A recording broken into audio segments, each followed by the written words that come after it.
Hello there. I'm currently in the middle of a reading series, and it's I'm doing two. One is the New Testament, and then my other fun one is this Scholastic book.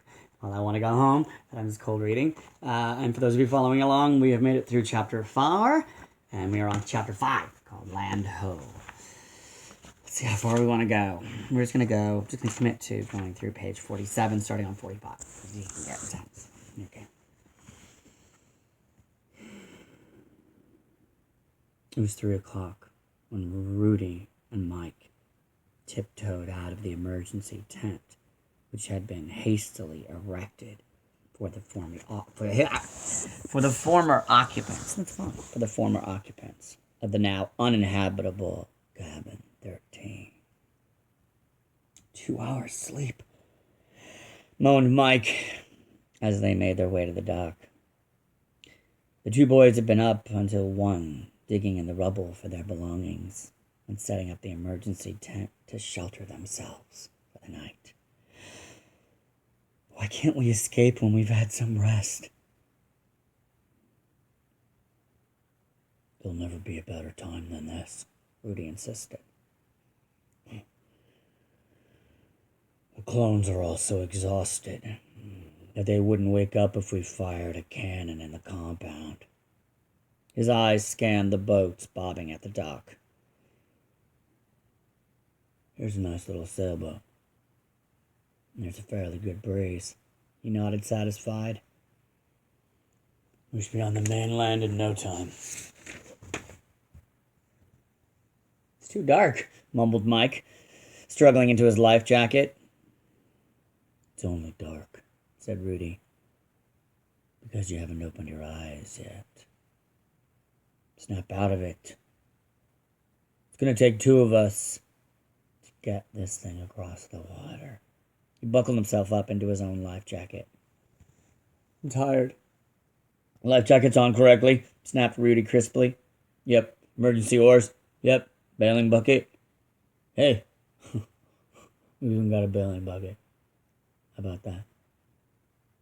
Extra gas can? You forgot an extra gas can? No, thank you, sir, said Rudy. This is a sailboat. And may I remind you, there'll be no sleeping on board by passengers or crew. We'll be leaving port in 5 seconds. Since you still have 1 foot on the dock, I recommend that you make up your mind.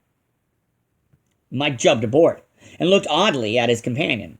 It was remarkable how even the thought of leaving Algonquian Island managed to animate Rudy's personality. Rudy ran up the sail, and slowly the boat began to creep away from the dock.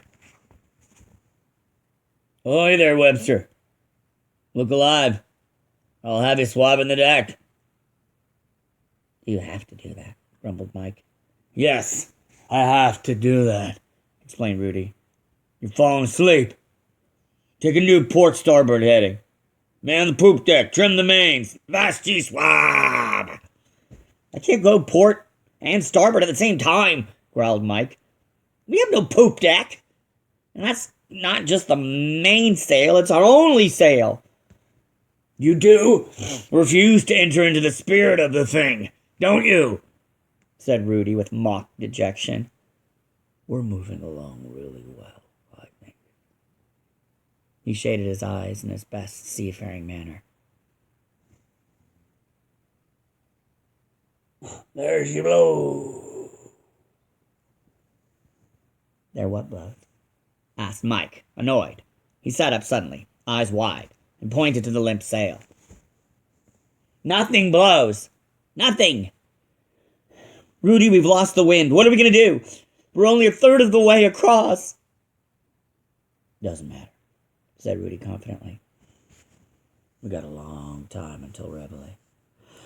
After last night, the clones won't want the prisoners up until 8 or 9. The current will take us the rest of the way by then. Oh, I don't know, said Mike anxiously. Maybe we should start rowing. Go right ahead, invited Rudy. I'm going to sit back and relax. Let the current do the work. Well, I guess you're right, Mike conceded. For For a little while, anyway. So, we see how things go. The two boys reclined in the becalmed sailboat. Tiny waves lapped against the hull, and the small craft drifted aimlessly. And soon, Rudy and Miller were fast asleep. That's nice. That's a good place to end. And there we're on page 47. We're going to stop there. That seems like a good place to stop for the day, maybe. So thank you for joining me. I Want to Go Home by Gordon Corman, Scholastic Books. And also on my other page, I'm reading the New Testament, so join me there.